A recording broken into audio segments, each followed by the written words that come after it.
G'ulom Zafariy 1889-yili Toshkentning Beshyog'och dahosiga qarashli Kattabog' mahallasida tavallud topgan. Avval eski maktabda, keyin xususiy rus maktabida, Xo'ja Ahmad va Ko'kaldosh madrasasida ta'lim oldi. 1912-1914-yillarda O'sh shahrida o'qituvchilik qildi.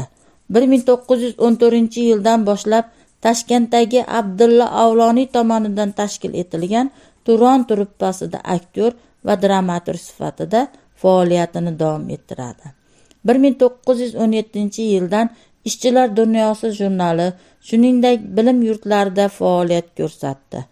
Adib 1919-1921 Turk Rosta gazetasining Eski shahar bo'limida mudir, 1922-1923 Buxorodagi musiqa texnikumida mudir muavini bo'lib ishlaydi. 1923-yilda Xalq muorif komissariga qarashli O'zbek teatr bilim hay'atiga rais vazifasida ishlaydi va Turkiston o'lkasining turli hududlaridan folklor namunalarini to'plash bilan shug'ullanadi.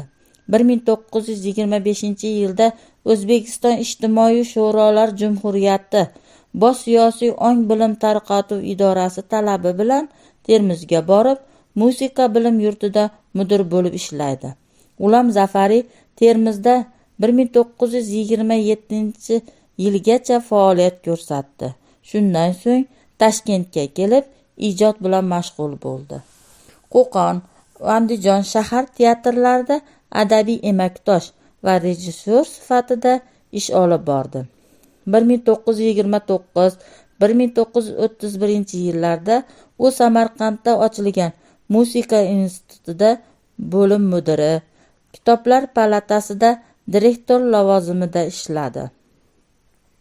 1932-yilda millatchilikda gumon qilinib, Sibirga surgun qilinadi.